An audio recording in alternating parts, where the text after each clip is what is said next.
नमस्कार। हमारा देश और पूरा विश्व आज कोविड-19 की चुनौती का सामना कर रहा है। कोविड-19 अभी खत्म नहीं हुआ है। ऐसे में हमारा फर्ज है कि हम सतर्क रहें। इसलिए जब तक दवाई नहीं तब तक कोई ढिलाई नहीं। कोरोना से बचाव के लिए जरूरी है नियमित रूप से हाथ धोना, मास्क पहनना और आपस में उचित दूरी बनाए रखना। याद रखिए, 2 गज दूरी, मास्क है जरूरी। खांसी, बुखार या सांस लेने में कठिनाई होने पर हेल्पलाइन नंबर 1075 पर संपर्क करें। नमस्कार छात्रों, मैं डॉक्टर भारती मालपाणी, पंडित लज्जा शंकर झा शासकीय उत्कृष्ट उच्चतर माध्यमिक विद्यालय जबलपुर से। छात्रों, आज हम कक्षा 12 विषय जीव विज्ञान अध्याय 6 वंशागति का आणविक सिद्धांत भाग 1 की पुनरावृत्ति करेंगे, जिसके अंतर्गत 6.1 डीएनए, 6.2 आनुवंशिक पदार्थ की खोज, 6.3 आरएनए के बारे में अध्ययन करेंगे। छात्रों, सबसे पहले आप ये बताइए कि न्यूक्लिक अम्ल क्या है। हम लोग 9th क्लास से पढ़ते आ रहे हैं कि कोशिका के अंदर केंद्रक होता है और केंद्रक के अंदर एक अम्ल होता है जिसे न्यूक्लिक अम्ल कहते हैं। ये न्यूक्लिक अम्ल है क्या? ये क्या काम करता है? इसका हमारे शरीर में क्या रोल है, क्या भूमिका है? चलिए पढ़ते हैं। न्यूक्लिक अम्ल की खोज सबसे पहले फ्रेडरिक मिक्सचर नामक वैज्ञानिक ने 1869 में की थी। केंद्रक के अंदर उन्हें एक अम्लीय पदार्थ मिला था जिसे उन्होंने न्यूक्लिन दिया था। जितने भी लिविंग बीइंग हैं, उन सभी लिविंग बीइंग्स में, सजीवों में देखें तो न्यूक्लिक अम्ल पाया जाता है और ये न्यूक्लिक अम्ल 2 प्रकार का होता है, जिसमें नंबर 1 है डीएनए और नंबर दूसरा है आरएनए। और यह जो न्यूक्लिक अम्ल होता है वास्तव में आनुवंशिक पदार्थ होता है जो आनुवंशिक लक्षणों को एक पीढ़ी से दूसरी पीढ़ी में पहुंचाने का कार्य करता है। सबसे पहले 6.1 डीएनए। जैसा आप सभी लोग जानते हैं कि डीएनए का पूरा नाम क्या है? डीऑक्सी राइबो न्यूक्लिक अम्ल, है ना। ये किसका बना होता है? ये पॉलीन्यूक्लियोटाइड श्रृंखलाओं का बना होता है। ये किसका बना होता है? इसमें 3 घटक होते हैं। कौन कौन से? इसमें एक होता है नाइट्रोजन आधार, दूसरा होता है पेंटोज शर्करा और तीसरी होती है फास्फोरिक अम्ल। जब नाइट्रोजन आधार पेंटोज शर्करा से मिल जाते हैं तो इन दोनों के मिलने को हम न्यूक्लियोसाइड कहते हैं, और जब न्यूक्लियोसाइड के साथ फास्फोरिक अम्ल मिल जाता है तो वो न्यूक्लियोटाइड बन जाता है। इस प्रकार से अगर हम देखें तो जो डीएनए होते हैं ये पॉलीन्यूक्लियोटाइड की एक श्रृंखला होती है, जिसमें अगर हम नाइट्रोजन आधार की बात करें तो 2 होते हैं, जिसमें एक पाइरिमिडीन होती है और दूसरा प्यूरिन। तो जो प्यूरिन होती है वो डबल रिंग वाली होती है, जबकि पाइरिमिडीन जो रहती हैं वो सिंगल रिंग वाले होते हैं। छात्रों, जैसा अभी मैंने बताया आपको कि पाइरिमिडीन एकल रिंग वाले होते हैं, सिंगल रिंग वाले होते हैं, जिसमें साइटोसिन, थाइमिन और यूरेसिल आते हैं, जबकि प्यूरिन डबल रिंग वाले होते हैं जिसमें एडेनिन और गुआनिन आते हैं, है ना। अब साइटोसिन की बात करें तो अगर हम डीएनए की संरचना देखते हैं तो इसे हम लोग किससे प्रदर्शित करते हैं? सी से करते हैं, थाइमिन को टी से, यूरेसिल को यू से प्रदर्शित करते हैं, जबकि एडेनिन को ए से और गुआनिन को जी से प्रदर्शित करते हैं। तो इस प्रकार अगर हम देखें तो डीएनए में एक डीऑक्सीराइबोस पेंटोज शर्करा होती है, एडेनिन होता है, गुआनिन, साइटोसिन, थाइमिन तथा फास्फोरिक अम्ल होता है। जबकि आरएनए में देखें तो एक राइबोस शर्करा होती है, एडेनिन, गुआनिन, साइटोसिन और थाइमिन की जगह यहाँ पर यूरेसिल होता है और फास्फोरिक अम्ल उपस्थित होता है। छात्रों, डीएनए और आरएनए की अगर हम संरचना देखते हैं तो वो काफी हमको जटिल प्रतीत होती है, लेकिन इतनी जटिल होती नहीं है। अगर हम इसको समझने की कोशिश करें तो बहुत आसान है। इसे हम लोग यहाँ पर समझने की कोशिश करेंगे। यहाँ पर एन क्षार मतलब नाइट्रोजन क्षार जो होता है, जिसमें हमने क्या लिया? नाइट्रोजन क्षार में एडेनिन, गुआनिन, साइटोसिन, थाइमिन का जो एन ग्लाइकोसिडिक बंध होता है वो पेंटोज शर्करा, पेंटोज शर्करा मतलब 5 कार्बन वाली जो शर्करा होती है उसके पहले कार्बन के OH से जुड़ जाता है। सबसे पहले क्या करेगा, जो क्षार होगा वो पेंटोज शर्करा के पहले कार्बन के OH से जुड़ जाएगा और जुड़कर क्या बनाएगा, न्यूक्लियोसाइड बनाएगा। और जब फॉस्फेट समूह फॉस्फोएस्टर बंध द्वारा न्यूक्लियोसाइड के 5वें नंबर के कार्बन से OH समूह से जुड़ जाता है तो वो न्यूक्लियोटाइड का निर्माण कर लेता है ना। मतलब क्या करना है, सबसे पहले नाइट्रोजन क्षार जो होगा वो पेंटोज शर्करा के पहले कार्बन के OH के साथ जुड़कर ग्लाइकोसिडिक बंध बनाएगा। जब ग्लाइकोसिडिक बंध बनेगा तो न्यूक्लियोसाइड बंध बन जाएगा। अब ये जो न्यूक्लियोसाइड हमारा बना है, ये न्यूक्लियोसाइड क्या का जो 5वें नंबर का कार्बन है वो फॉस्फेट समूह के द्वारा OH समूह से जुड़ जाएगा और न्यूक्लियोटाइड का निर्माण कर लेगा। जब दो nucleotide 3rd and to 5 and, मतलब दो न्यूक्लियोटाइड रहेंगे तो एक 3rd एंड पर और दूसरा 5वें एंड पर फॉस्फोडाइएस्टर बंध द्वारा जुड़कर एक डाई न्यूक्लियोटाइड का निर्माण करता है। इस तरह कई न्यूक्लियोटाइड्स जब आपस में जुड़ जाते हैं तो एक पॉलीन्यूक्लियोटाइड श्रृंखला का निर्माण कर लेते हैं। छात्रों, एक बहुत बड़ी समस्या हमारे सामने ये रहती है कि हम 3rd एंड 5 एंड 5वें एंड से तीसरे एंड की और तीसरे एंड से 5वें एंड की हो जा रहे हैं। तो ये होता क्या है, तो यहाँ पर हम देखें कि जो बहुलक है, बहुलक क्या होता है, छोटी छोटी यूनिट्स थी, ये छोटी छोटी यूनिट्स आपस में मिलकर जब एक बड़ा अणु बना लेती हैं तो उसे हम लोग बहुलक कहते हैं ना। जैसे मोनोमर पढ़ा होगा आप लोग ने, एक लक होता है, एक लक मिलकर बहुलक बना लेते हैं। तो ठीक उसी तरह से छोटी छोटी न्यूक्लियोटाइड्स अपन ने बनाई थी और ये न्यूक्लियोटाइड किसकी बनी थी, पेंटोज शुगर थी और नाइट्रोजन बेस था और फॉस्फोरिक एसिड। जब ये तीनों आपस में मिल गए तो मिलने से न्यूक्लियोटाइड बना था। तो जब बहुत सारे न्यूक्लियोटाइड मिल गए तो वो कहलाने लगा हमारा पॉलीन्यूक्लियोटाइड। तो इस पॉलीन्यूक्लियोटाइड में भी हम 5th एंड और 3rd एंड की बात कर रहे हैं। तो बहुलक में राइबोज शर्करा जो है उसके 5वें एंड पर, ये हमने लिया है 5वें एंड पर फॉस्फेट समूह मिलता है। ये देखिए, ये 5वें एंड पर हम देख रहे हैं क्या मिल रहा है हमको, फॉस्फेट समूह मिल रहा है। तो यहाँ पर जो अगला ग्रुप होगा वो यहाँ पर जुड़ेगा तो उसे हम लोग कहते हैं 5वां एंड कहते हैं। जबकि दूसरा जो किनारा है शर्करा का, वहां पर हमको OH समूह मुक्त मिल रहा है, हाइड्रोक्सिल समूह, तो इसको हम तीसरा एंड कहते हैं। अर्थात जहां पर 5वां एंड होगा वहां पर फॉस्फेट समूह जुड़ा रहेगा और जो तीसरा एंड होता है जहां पर OH समूह होगा वो 3rd एंड कहलाता है। ठीक है ना। तो ये देखिए एक पूरी श्रृंखला हमने जोड़ी हुई है। तो एक तरफ से हमारा OH हाइड्रोक्सिल समूह फ्री है और एक तरफ हमारा फॉस्फेट समूह फ्री है। तो इस प्रकार से एक लंबी श्रृंखला जो न्यूक्लियोटाइड की रहती है वो जुड़ती चली जाती है और हमारा DNA बन जाता है। अब RNA में देखें तो RNA में राइबोज के 2nd एंड पर एक अतिरिक्त OH होता है। क्योंकि यहाँ पर हम DNA की बात कर रहे हैं तो डीऑक्सी है, यहाँ पर एक ऑक्सीजन की कमी हो जाती है, लेकिन राइबोज में वो उपस्थित रहता है। इस कारण यहाँ पर 3rd एंड हाइड्रोक्सिल होता है, लेकिन RNA में राइबोज की जो 2nd एंड होती है वहां पर एक अतिरिक्त OH समूह भी स्थित होता है और वहां पर थाइमिन की जगह यूरेसिल हमको मिलता है। छात्रों, अभी हमने बात की कि न्यूक्लिक एसिड बने किसके होते हैं, है ना। अब हम देखते हैं कि DNA की जो द्विकुंडलित संरचना होती है वो कैसी होती है। तो DNA की अगर द्विकुंडलित संरचना का हम अध्ययन करें तो हमें पता चलता है कि यह 2 पॉलीन्यूक्लियोटाइड श्रृंखला का बना होता है जिसका आधार शर्करा फॉस्फेट का बना होता है।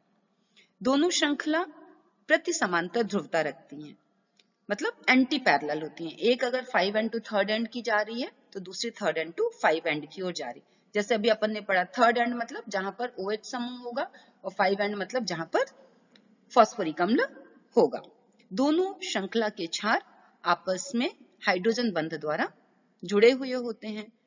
यहाँ पर एडेनिन के साथ थाइमिन और गुआनिन के साथ साइटोसिन होता है जो आपस में हाइड्रोजन बंध बनाते हैं। एडेनिन और थाइमिन के बीच में डबल हाइड्रोजन बंध होता है, जबकि गुआनिन और साइटोसिन के बीच में ट्रिपल हाइड्रोजन बंध पाया जाता है। क्योंकि एंटी पैरेलल है तो यहाँ पर 2 पॉलीन्यूक्लियोटाइड श्रृंखलाएं जो होती हैं वो आपस में कुंडलित हो जाती हैं और उस संरचना का निर्माण कर लेते हैं। चलिए हम एक आगे वाली स्लाइड में इसको देखते हैं कि ये द्विकुंडलित संरचना कैसे बनती है। छात्रों, ये 2 श्रृंखलाओं का बना होता है और सबसे महत्वपूर्ण बात यह होती है कि दोनों श्रृंखलाएं दक्षिणावर्ती कुंडलित होती है, मतलब राइट हैंड साइड की ओर ये क्वाइलिंग होती है। ऐसा नहीं कि कहीं पे भी हो जाती है, एकदम फिक्स होता है ना। कैसी श्रृंखला बनती है? जैसे अभी हमने बोला कि 2 श्रृंखलाएं होती हैं और ये एंटी पैरेलल होती हैं, तो इसको समझना जरूरी है। देखिए यहाँ पर ये 5 एंड है और ये 3rd एंड है। तो 3rd एंड में यहाँ पर क्या है? OH है और 5 एंड में यहाँ पर फॉस्फेट है ना। दूसरी में देखें तो नीचे की ओर यहाँ पर हाइड्रोक्सिल समूह है, मतलब ये 3rd एंड हो गया, और यहाँ पर फॉस्फेट समूह, मतलब ये क्या हो गया? इसका 5वां एंड हो गया। तो एक हम देख रहे हैं ऊपर वाली कहाँ है? 5 एंड टू 3rd एंड की हो जा रही है और नीचे वाली हमारी 3rd एंड टू 5 एंड की ओर है ना। और यहाँ पर देखिए ये फॉस्फेट है और फॉस्फेट के साथ ये शुगर जुड़ी हुई है ना, पेंटोज शर्करा जुड़ी हुई है। पेंटोज शर्करा के साथ एडेनिन है और दूसरी वाली में हमारी थाइमिन, टी लिखा हुआ है ना। और थाइमिन और एडेनिन के बीच में डबल हाइड्रोजन बॉन्ड है। इसी तरह से हम दूसरी अगर न्यूक्लियोटाइड में जाते हैं तो वहां थाइमिन है, थाइमिन के साथ एडेनिन है, इनके बीच में डबल हाइड्रोजन बॉन्ड है। फिर गुआनिन है, गुआनिन के साथ क्या है? साइटोसिन है, इनके बीच में ट्रिपल हाइड्रोजन बॉन्ड है। इसी तरह से साइटोसिन है और फिर गुआनिन है, इनके बीच में ट्रिपल हाइड्रोजन बॉन्ड है। तो इस तरह से जो अगर हम इसकी संरचना को देखते हैं तो पता चलता है कि एडेनिन थाइमिन के साथ और गुआनिन साइटोसिन के साथ ट्रिपल हाइड्रोजन बॉन्ड से जुड़े हुए होते हैं। अगर हम इनकी पूरी संरचना का अध्ययन करें छात्रों, ये परीक्षा की दृष्टि से काफी महत्वपूर्ण है। अक्सर पूछा जाता है कि डीएनए की संरचना बताइए, या वॉटसन एंड क्रिक के द्वारा दिया गया जो डबल कुंडली का मॉडल है उसकी संरचना बताइए। तो ये यहाँ पर देखिए, ये पूरा का पूरा एक डबल हेलिकल स्ट्रक्चर दिया हुआ है। जो देखा जाए तो दोनों जो धागे हैं, दोनों स्टैंड हैं, उनके बीच का जो डायमीटर होता है, जो दूरी होती है, वो 20 एंगस्ट्रॉम के बीच की होती है। ये जो एक क्वाइलिंग की बात करें तो एक क्वाइलिंग की पूरी जो लंबाई होती है वो 34 एंगस्ट्रॉम के बराबर होती है और एक कुंडली में कुल 10 बेस पेयर होते हैं। इस प्रकार से अगर हम देखें तो ये जो लैडर शेप है, सीढ़ी नुमा संरचना है, तो 2 सीढ़ी के बीच की जो दूरी होती है 3.4 एंगस्ट्रॉम के बराबर होती है। तो इस तरह से अगर हमको लिखने के लिए आता है कि डीएनए की संरचना बताइए या डीएनए का द्विकुंडलित मॉडल बताइए, तो यहाँ पर हमको ये सारी की सारी चीजें बतानी पड़ेंगी कि डीएनए डबल स्टैंडर्ड सीढ़ी नुमा कुंडलीदार संरचना है, जिनमें दोनों जो इसके स्टैंड होते हैं वो एंटी पैरेलल होते हैं, दक्षिणावर्ती होते हैं। इनमें जो व्यास होता है दोनों धागों के बीच का वो 20 एंगस्ट्रॉम होता है। इनकी जो लंबाई होती है एक कुंडली की वो 34 एंगस्ट्रॉम होती है। एक कुंडली के बीच में 10 जोड़े पाए जाते हैं और एक जोड़े की जो सीढ़ी होती है उसकी अगर डिस्टेंस बोलें तो वो 3.4 एंगस्ट्रॉम के बराबर होती है। छात्रों, जैसा अभी अपन ने देखा कि डीएनए डबल हेलिकल स्ट्रक्चर होता है और यह आनुवंशिक सूचनाओं को एक पीढ़ी से दूसरी पीढ़ी तक पहुंचाता है। तो ये कैसे पहुंचाता है? तो ये डीएनए से सबसे पहले देखा जाए तो आरएनए बनाता है और आरएनए से प्रोटीन बनाता है और इसी रूप में वह सूचनाओं को एक पीढ़ी से दूसरी पीढ़ी तक स्थानांतरित करता रहता है। तो इस प्रकार से आनुवंशिक सूचनाओं का जो बहाव होता है वो डीएनए से आरएनए व वहां से प्रोटीन की तरफ होता रहता है। और ये सबसे पहले एक फ्रांसिस वैज्ञानिक जो थे क्रिक, उन्होंने ये सिद्धांत दिया था जिसको कि सेंट्रल डोगमा कहा जाता है। तो जितने भी हायर जो लिविंग बीइंग्स हैं, जीव हैं, सभी में ये सेंट्रल डोगमा प्रेजेंट होता है। लेकिन कुछ कंडीशंस में, कुछ वायरसेस में देखा जाए तो ये रिवर्स ट्रांसक्रिप्शन हो जाता है। रिवर्स ट्रांसक्रिप्शन मतलब आरएनए से डीएनए का बनना देखने को मिलता है। जैसे आप बता सकते हो कोई एक ऐसी बीमारी है जिसमें कि रिवर्स ट्रांसक्रिप्शन होता है? हाँ, बिल्कुल सही आप लोगों ने सोचा, एड्स है ना। एक्वायर्ड इम्यूनो डिफिशियंसी सिंड्रोम जो होती है वो रिट्रोवायरस के कारण होती है, जिसे अपन लोग कहते हैं ना। तो सभी जीवों में कैसा होता है? सेंट्रल डोगमा जो होता है, सीधा होता जाता है, मतलब डीएनए से आरएनए बनेगा और आरएनए से प्रोटीन बनेगा। लेकिन जब एड्स का जो वायरस होता है, रेट्रोवायरस होता है, एचआईवी होता है, उसमें रिवर्स ट्रांसक्रिप्शन होता है, मतलब आरएनए से उसमें क्या बनने लगता है, डीएनए बनने लगता है। तो इसके कारण जो अभी तक इसका ट्रीटमेंट है, अगर हम सही तरीके से बोले तो नहीं मिल पा रहा है, क्योंकि वो रिवर्स ट्रांसक्रिप्शन करता है। तो ये कुछ विषाणुओं में हमको रिवर्स ट्रांसक्रिप्शन मिलेगा, लेकिन सामान्यतः जितने भी लिविंग बींग्स हैं उनमें सेंट्रल डोग्मा होता है, और सेंट्रल डोग्मा में क्या बनेगा, ट्रांसक्रिप्शन होगा। ट्रांसक्रिप्शन क्या होता है, डीएनए से आरएनए का बनना ट्रांसक्रिप्शन कहलाता है, और आरएनए से प्रोटीन का बनना ट्रांसलेशन कहलाता है। छात्रों, हमारे दिमाग में एक उथल पुथल मची रहती है कि ये डीएनए की कुंडली किस तरह से बनी होती है, क्रोमोसोम्स किस तरह के बने हुए होते हैं, ये आपस में किस तरह से जुड़े हुए हैं, और ये हमको मोतियों जैसे दिख रहे हैं। तो आज हम लोग यहाँ पर डीएनए की जो पैकेजिंग है ना, डीएनए किस तरह से कुंडली बनाती है और किस तरह से आपस में पैकेजिंग करती है, किस तरह से पैक होते हैं, वो समझने की कोशिश करेंगे। बहुत आसान है, थोड़ा सा ध्यान से आप लोग सुनिएगा तो ये बात समझ में आ जाएगी, है ना। तो डीएनए की अगर हम बात करते हैं तो गुणसूत्र एक अति कुंडलित एवं वलित डीएनए का ही अणु होता है। ठीक है, हमारे दिमाग में आता है कि क्रोमोसोम बोल रहे हैं, फिर क्रोमोसोम्स के साथ हम जीन बोल रहे हैं, जीन के साथ डीएनए बोल रहे हैं, तो इनका आपस में क्या रिलेशन, तो ये रिलेशन हम समझने की कोशिश करेंगे। तो गुणसूत्र जो होते हैं वो अति कुंडलित एवं वलित डीएनए के ही अणु होते हैं, जो प्रोटीन अणुओं के साथ संयोजित रहते हैं। डीएनए लाखों डीऑक्सीराइबोन्यूक्लियोटाइड इकाइयों के बने हुए एक लंबी श्रृंखला वाला बहुलक होता है। इसमें क्या क्या चीजें होती हैं अगर हम देखें तो इकोलाई क्या है, हमारा प्रोकैरियोटिक है, जिसमें स्पष्ट केंद्रक नहीं पाया जाता। फिर भी इसका अगर डीएनए देखें तो संपूर्ण कोशिका में विस्तारित नहीं होता, अपितु ऋण आवेशित डीएनए कुछ धनावेशित प्रोटीनों के साथ एक स्थान पर पाया जाता है, जिसे हम लोग न्यूक्लियोइड कहते हैं। न्यूक्लियोइड में डीएनए बड़े लूपों में व्यवस्थित पाया जाता है, जो प्रोटीन से जुड़े होते हैं। जबकि हम अगर यूकेरियोट्स की बात करें, है ना, यूकेरियोट्स मतलब सुकेंद्रीय में, तो जीवों में न्यूक्लियोसोम जो होता है वो डीएनए पैकेजिंग की आधारभूत इकाई होते हैं। यहाँ पर देखिए, हमने ये जो आपको 8 गोले जैसी संरचना दिख रही है, वास्तव में ये क्या होते हैं, न्यूक्लियोसोम होते हैं। तो यूकेरियोट में न्यूक्लियोसोम पैकेजिंग की आधारभूत इकाई होते हैं। और ये जो नाम है न्यूक्लियोसोम, ये किसने दिया था, आउडेट ने दिया था। प्रत्येक न्यूक्लियोसोम डीएनए एवं हिस्टोन प्रोटीन की बनी हुई अर्ध बेलनाकार रचना होती है। हिस्टोन प्रोटीन क्षारीय, कम अणुभार वाले और धनात्मक आवेश वाले प्रोटीन होते हैं।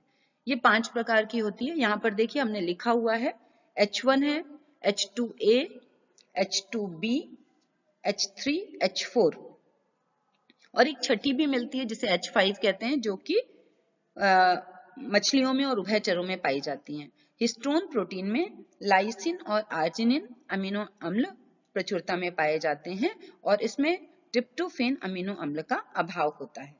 तो प्रत्येक न्यूक्लियोसोम के मध्य में एक क्रोड, एक प्रोटीन ऑक्टोमर होता है, जिसमें H2A, H2B, H3, H4 histone protein के 2-2 अणु होते हैं। देखिए यहाँ पर चार बने हुए हैं, तो इसमें 2 जो हैं H2A के हैं, 2 H2B के हैं, 2 H3 के हैं और 2 H4 के हैं। इसमें H1 जो होता है वो लिंकर का काम करता है, जोड़ने का काम करता है। और यहाँ पर देखें तो यदि हिस्टोन ऑक्टोमर के ऊपर डीएनए का 1.67 एक वामावर्त चक्र होता है, जिसमें 146 क्षारक युग्म होते हैं। 2 न्यूक्लियोसोम को जोड़ने वाला डीएनए को लिंकर डीएनए कहते हैं। ये देखिए यहाँ पर है, ये जोड़ने का काम करता है। इसकी लंबाई 80 क्षारक युग्म तक हो सकती है। H1 जो प्रोटीन है वो न्यूक्लियोसोम का भाग नहीं होता है। यह न्यूक्लियोसोम के आधार पर डीएनए के प्रवेश और निकास पे पाई जाती है। ये देखिए, जहां से ये अंदर जा रहा है और जहां से बाहर जा रहा है, ये डीएनए, लाल कलर का डीएनए है और ये ग्रीन कलर का इसमें H1 है। तो H1 जो है डीएनए को अंदर जाने और बाहर निकालने में हेल्प करता है, जबकि हिस्टोन बाकी जो है H2A, H2B, H3, H4 ये आपस में जुड़कर 8 की एक संरचना बना लेते हैं, और ये जो सॉलिड संरचना बन जाती है जो 8 की बनी हुई है उसे हम लोग क्या कहते हैं, न्यूक्लियोसोम कहते हैं। और जब 6 न्यूक्लियोसोम आपस में इस तरह से बन जाते हैं तो 6 न्यूक्लियोसोम से बनी हुई संरचना कहलाती है सोलेनॉइड, और ये सोलेनॉइड पुनः कहना चाहिए मिलते जाते हैं, आपस में संघनित होते जाते हैं, और संघनित होकर धीरे धीरे एक बीडेड संरचना बना लेते हैं, और वो हमें क्रोमोसोम के रूप में दिखाई देने लगते हैं। देखिए हम अब नेक्स्ट स्लाइड में हम दिखाते हैं आपको।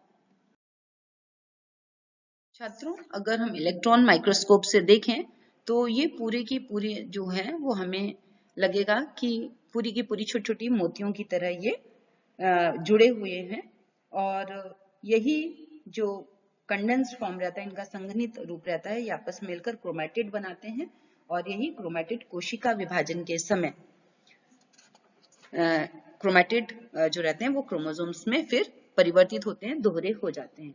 कोशिका विभाजन की मध्यावस्था में क्रोमैटिन की पैकेजिंग के लिए अतिरिक्त प्रोटीन की भी आवश्यकता होती है, जिन्हें सामूहिक रूप से गैर हिस्टोन गुणसूत्रीय प्रोटीन कहते हैं, और एक प्रारूपी केंद्रक में क्रोमैटिन के कुछ भाग ढीले ढीले पैक रहते हैं तथा हल्के रंग से अभिरंजित होते हैं, जिन्हें हम यूक्रोमैटिन कहते हैं, और जो सघनता से जुड़े हुए होते हैं और अधिक गहरा रंग लेते हैं उन्हें हम हेट्रोक्रोमैटिन कहते हैं, और हेट्रोक्रोमैटिन वाला जो भाग होता है वो अनुलेखन में निष्क्रिय होते हैं, ट्रांसक्रिप्शन में भाग नहीं लेते हैं। छात्रों, 6.2 आनुवंशिक पदार्थ की खोज। अभी हम लोगों ने डीएनए और आरएनए की संरचना कैसी है इसके बारे में अध्ययन किया। अब ये आनुवंशिक पदार्थ क्यों है, किस तरह से ये आनुवंशिक लक्षणों को एक पीढ़ी से दूसरी पीढ़ी में पहुंचाते हैं, ये जानना बहुत आवश्यक था। तो इसके लिए सबसे पहले 1928 में फ्रेडरिक ग्रिफिथ थे, उन्होंने एक रूपांतरित सिद्धांत दिया। उन्होंने क्या किया, स्ट्रेप्टोकोकस निमोनी जो बैक्टीरिया है उस पर उन्होंने प्रयोग किया, और उसके आधार पर अपना ये बताने की कोशिश की कि आनुवंशिक पदार्थ डीएनए होता है कि आरएनए होता है, इसको देखते हैं ना। तो इन्होंने क्या किया, स्ट्रेप्टोकोकस निमोनी दो रूपों में मिल रहा था, एक था हमारा कैप्सुलेटेड और दूसरा था नॉन कैप्सुलेटेड। कैप्सुलेटेड का मतलब चिकनी चमकीली कॉलोनी थी, उनके चारों तरफ एक बहु शर्कराइड युक्त आवरण उपस्थित था। दूसरा नॉन कैप्सुलेटेड था, जिसके चारों तरफ आवरण उपस्थित नहीं था। तो वैज्ञानिक ने क्या किया, जब कैप्सुलेटेड बैक्टीरिया को लिया और चूहे में जब प्रवेश कराया तो चूहा मर जाता था, क्योंकि चूहे को निमोनिया हो गया। और जब उन्होंने नॉन कैप्सुलेटेड को डाला और चूहे में प्रवेश कराया तो चूहा जो रहता है वो नहीं मरता, जीवित रहता है। ये फर्स्ट एक्सपेरिमेंट उन्होंने किया। दूसरे एक्सपेरिमेंट में क्या किया, उन्होंने स्ट्रेप्टोकोकस निमोनी को लिया और लेने के बाद उसे गर्म किया। गर्म करने से वो मर गया, और मरने के बाद जो उनको केमिकल्स मटेरियल मिला उसको जब उन्होंने चूहे में स्थानांतरित किया तो देखा कि चूहे को निमोनिया नहीं होता है और चूहा जीवित रहता है। जबकि हमने पहले देखा था कि जब बिना गर्म किए चूहे में प्रवेश कराया था तो चूहा मर जाता है, क्योंकि उसको निमोनिया हो जाता है। फिर उन्होंने क्या किया कि ये जो ताप से मृत जो एस प्रभेद था उसको लिया, और आर प्रभेद जो था, आर प्रभेद मतलब जो नॉन कैप्सुलेटेड वाला था, उन दोनों को मिक्स कर लिया, और मिक्स करके उन्होंने क्या किया, चूहे में उसको इंजेक्ट कराया। तो जब चूहे में इंजेक्ट कराया तो चूहे को पुनः निमोनिया हो गया और चूहा मर जाता है। तो इससे उन्होंने यह निष्कर्ष निकाला कि कहीं ना कहीं जो मटेरियल है इनहेरिट हो रहा है वो कहीं ना कहीं उसके डीएनए में या उसका जो न्यूक्लिक मटेरियल है उसमें उपस्थित है, क्योंकि जो उसकी खोल थी वो खोल तो हटा दी गई थी, खोल तो गई नहीं थी, तो खोल में तो उसका जेनेटिक मटेरियल इनहेरिट नहीं हो रहा है, उससे कहीं ना कुछ मटेरियल उसके न्यूक्लियन वाले पार्ट में उपस्थित है, जिसके कारण चूहे की डेथ हो जाती है। इस आधार पर ग्रिफिथ ने यह निष्कर्ष निकाला कि जीवाणुओं का डीएनए ही ऐसा पदार्थ था जो नॉन कैप्सुलेटेड को कैप्सुलेटेड में कन्वर्ट कर देता है, जिसके कारण जो चूहा है उसकी मृत्यु हो जाती है। अर्थात डीएनए ही है जो एक आनुवंशिक पदार्थ है जो लक्षणों को एक पीढ़ी से दूसरी पीढ़ी में स्थानांतरित कर देता है। अब है 6.2.1 में आनुवंशिक पदार्थ डीएनए है।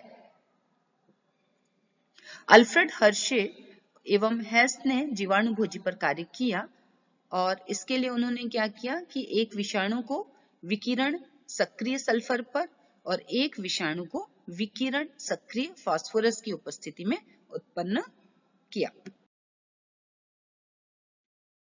हर्शे और चेज ने उन विषाणुओं पर कार्य किया जो जीवाणुओं को संक्रमित करते थे, जिन्हें हम लोग क्या कहते हैं, जीवाणु भोजी कहते हैं। जीवाणु भोजी जीवाणुओं से चिपकते हैं और अपने आनुवंशिक पदार्थ को जीवाणु कोशिका में भेजते हैं।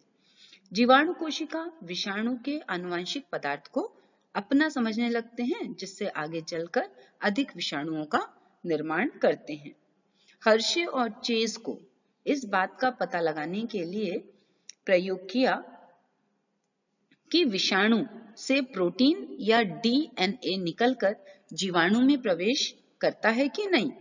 उन्होंने कुछ विषाणुओं को ऐसे माध्यम पर पैदा किया जिसमें एक को विकिरण सक्रिय फास्फोरस और दूसरे विषाणु को विकिरण सक्रिय सल्फर पर वृद्धि किया था। जिस विषाणु को विकिरण सक्रिय फास्फोरस की उपस्थिति में पैदा किया उसमें विकिरण सक्रिय डीएनए पाया गया, जबकि विकिरण सक्रिय प्रोटीन नहीं था, क्योंकि डीएनए में फास्फोरस होता है, प्रोटीन नहीं होता है। ठीक इसी तरह से विषाणु जिसे विकिरण सक्रिय सल्फर की उपस्थिति में पैदा किया गया उनमें विकिरण सक्रिय प्रोटीन पाई गई, डीएनए विकिरण सक्रिय नहीं था, क्योंकि डीएनए में सल्फर नहीं पाया जाता। विकिरण सक्रिय जीवाणु भोजी ई कोलाई जीवाणु से चिपक जाते हैं और जैसे ये संक्रमण आगे बढ़ता है, जीवाणु को सम्मिश्रक में हिलाने से विषाणु आवरण अलग हो जाता है। जीवाणु को अपकेंद्रीयकरण में प्रचक्रण कराने से विषाणु कण जीवाणु से अलग हो जाते हैं। जो जीवाणु विकिरण सक्रिय डीएनए रखने वाले विषाणु से संक्रमित हुए थे वे विकिरण सक्रिय रहे। इससे स्पष्ट है कि जो पदार्थ विषाणु से जीवाणु में प्रवेश करता है वह डीएनए है और जो जीवाणु उन विषाणुओं से संक्रमित थे जिनमें विकिरण सक्रिय प्रोटीन था वे विकिरण सक्रिय नहीं हुए। इससे यह संकेत मिलता है कि प्रोटीन विषाणु से जीवाणु में प्रवेश नहीं करता। इस कारण से आनुवंशिक पदार्थ डीएनए ही है, विषाणु से जीवाणु में जाता है। यहाँ पर आप देख सकते हैं कि यहाँ पर एक चित्र बना हुआ है, ये बैक्टीरियोफेज का है, जिसमें अंदर की ओर डीएनए लाल कलर से बना हुआ है और चारों तरफ से प्रोटीन का खोल है। तो जब ये बैक्टीरियोफेज चिपकता है तो चिपकने पर केवल ये देखिए डीएनए ब्लैक कलर के हैं, केवल यही अंदर जाते हैं और जाकर कैरेक्टर्स को रिप्रेजेंट करते हैं। किशोर अवस्था संबंधित समस्याओं के परामर्श हेतु समर्पित उमंग किशोर हेल्पलाइन के टोल फ्री नंबर 144225 पर संपर्क करें।